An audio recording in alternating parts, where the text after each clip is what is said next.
Today, we're testing 15 games on the new iPad mini 6th gen, which is powered by the A15 Bionic chip that includes a 6-core CPU and 5-core GPU. Before the new iPad mini was released, this next-gen iPad game, Divinity Original Sin 2, was only supported on the iPad Pro 3rd to 5th gen or the iPad Air 4th gen. Divinity Original Sin 2 requires an A12 Bionic chip or later, and 4GB of RAM. This new mini meets this requirement. That being said, I need to make this crystal clear. Divinity Original Sin 2 has not been updated for the iPad mini yet, like every other game on this list. This means the aspect ratio is not aligned correctly, and I think it is the same as the iPad 5th gen, so there are tiny black bars on the side. Anyway, despite that, Divinity Original Sin 2 on the new mini gets 30 FPS on average. Elverels, the developer of the iOS version, told me the iPad mini 6th gen will never be able to do better than 30 FPS, as the device is just not powerful enough. But remember, the performance here is on par with the game running on an iPad Pro 4th gen, maybe even a little better. That is bonkers. You might like to know, Elverels told me it's impossible to cram the current UI to an iPhone, hence why the game isn't on an iPhone 13 Pro. Genshin Impact is an open-world adventure combat game. I'm sure you all know that. It has expansive environments, smooth animations, and beautiful particle effects. It's a free gacha AAA gaming experience on iPhone or iPad. It's one of the most demanding games on the App Store too. So on the iPad mini, the performance is kind of weird. I could not get the game to get above 50 FPS on practically any graphics quality. With that being said, the game does have better performance than the iPhone 13 Pro. I didn't see any big FPS drops on the mini. I'd say this is because the mini has much larger heat sinking. It can sustain performance levels for much longer. If you want an even more consistent frame rate and still want to play at the highest graphics quality, I suggest that you could drop the FPS to 30. It won't be as good as 60, but at least your frame pacing will be smoother. Apple showed this create-your-own adventure game Wonderbox quite a few times at the Apple September event. I get why. This game has nice graphics which are powered by Unreal Engine 4. Wonderbox has two performance modes: battery saving, which lowers the resolution and caps the frame rate to 30, and high quality, which plays the game at well higher resolution and frame rate. You should definitely just play the game at the high quality mode so that you can get a higher FPS than 30.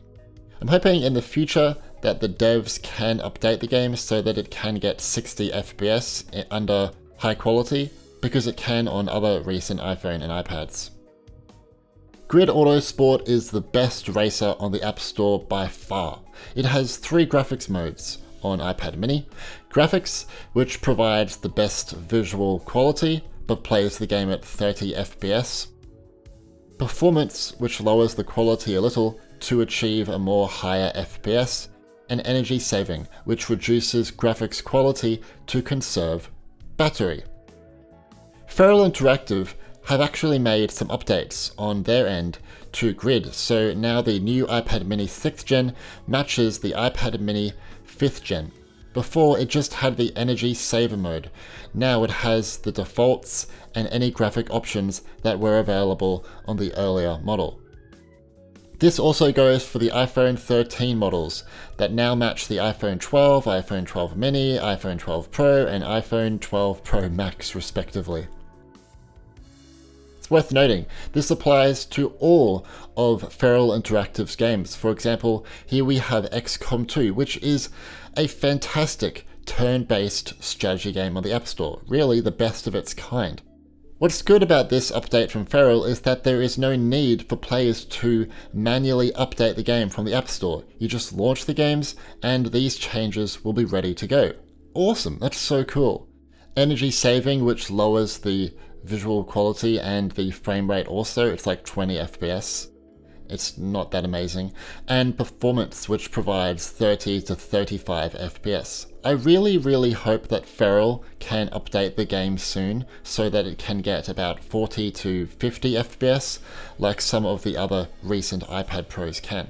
And while you're at it, could you also update the aspect ratio for your games so that they can fit the iPad mini? Marvel Future Revolution is much the same story as Genshin Impact. By all accounts, you can play the game at max settings. It's perfectly playable, in my opinion, but if you want to avoid any big FPS drops, you may want to play the game at medium settings and put the frame rate target to medium also, which caps the FPS at 30. This will allow the game to maintain a more stable 30 FPS even over long play sessions. Recently, Infinite Fall ported Night in the Woods to iOS devices. It's a wonderful story-based adventure experience. My favourite thing about this game is that just so many parts of the scene are interactable, from jumping on bins, letterboxes, window ledges, telephone lines, and so on. It's really creative. I guess the most disappointing aspect of the game right now on Mini is that it only targets 30 FPS. And this is actually on every iOS device, but it's still completely playable. This game doesn't really require a high frame rate to be enjoyable because it's got a great story in there. So I still highly suggest that you give this game a go, even with the lower frame rate. The only device that can get a consistent 60 FPS at the highest graphical quality for COD Mobile is the new M1 iPad Pro, which is surprising as I would not call this game that high-end. Just like the iPhone 13 Pro, the Mini gets about 50 FPS at max settings, high quality, and even medium settings. I mean, you could drop the FPS to 30 for a more flat frame time, but I would not suggest doing that for an FPS game like this because, you know, FPS games are way more enjoyable with 60 FPS or over. Catalyst Black is an upcoming battleground shooter that is releasing in December. The developer Super Evil Mega Corp have provided me with an early access build via test flight. What you get here is really exactly the same performance as I showed on the iPhone 13 Pro video a few days ago. It's just that this version can only do max 60 FPS, as it doesn't have a 120Hz display. Now if you do want 60 FPS on iPad mini or 120 FPS on iPhone 13 Pro, you'd have to play at medium settings, which I incorrectly said in my previous video. I'm really sorry about that. Strangely, the iPad mini can maintain a smoother 30 FPS than most other iPhone and iPads with the Pathless, except for the M1 iPad Pro. That thing's a beast. Look, the game is still definitely not perfect. Overall, it's not a very well optimized game. It's also strange that the iPad version of the Pathless doesn't support controller rumble vibration.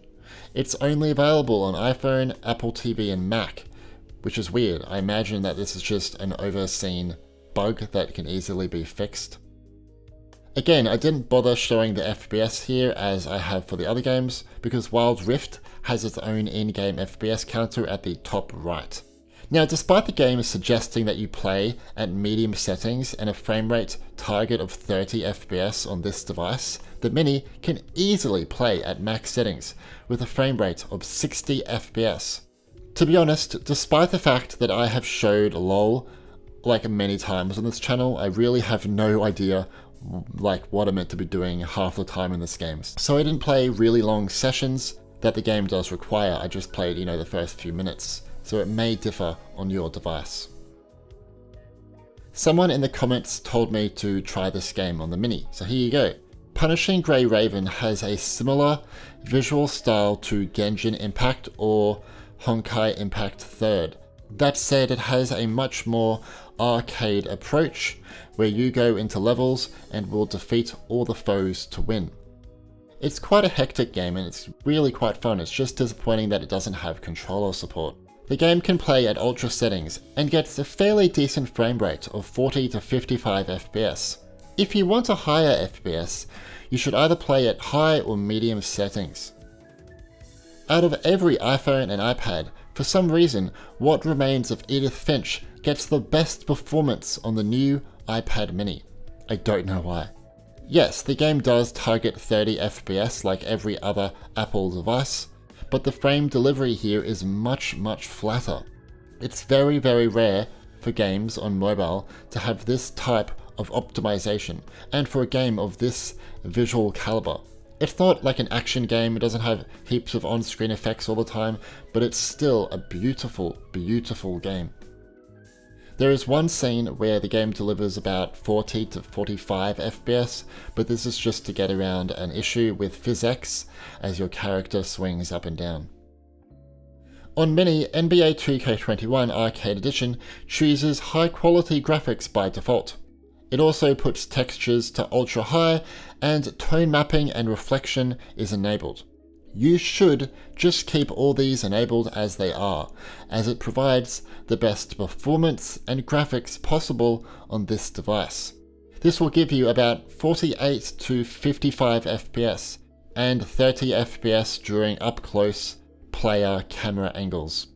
The only downside of most settings being on high is that the detail of the players' jerseys isn't as sharp during up-close camera shots, or whatever you call them, but it's still readable. Otherwise, the differences between ultra high and high is not very noticeable during actual gameplay. Our last game to test is Battle Prime. This is my favourite shooter on the App Store, and I much prefer it over COD Mobile or PUBG. Its graphics are significantly better, the controls are more fluid, and based on my experience, it isn't filled with as many bots. The only downside is that the game doesn't support next-gen controllers, such as PS5 and Xbox Series X, and controller aiming sensitivity is way too high, but you can easily lower it in the settings. The game offers a few performance modes: favour quality, favour performance, or favour battery. You should always play with favour quality, as the game provides the best visual quality and still sees the same frame rate as favour performance, which is 46 to 55 FPS. What do you think of the performance offered by the iPad mini 6th Gen? In many cases, some of the games have better performance than the iPhone 13 Pro, but this is just because the device does a better job at handling thermal conditions. I just hope devs update the aspect ratio of their games so that they can take up the whole screen real estate here. Anyway, leave a like if you found this video insightful, and subscribe and turn on notifications, as I will be uploading at some point. I don't know the exact date, but I will be testing games on the iPad 9th Gen, so look forward to that, I guess. My name's Stewie, and thanks for watching.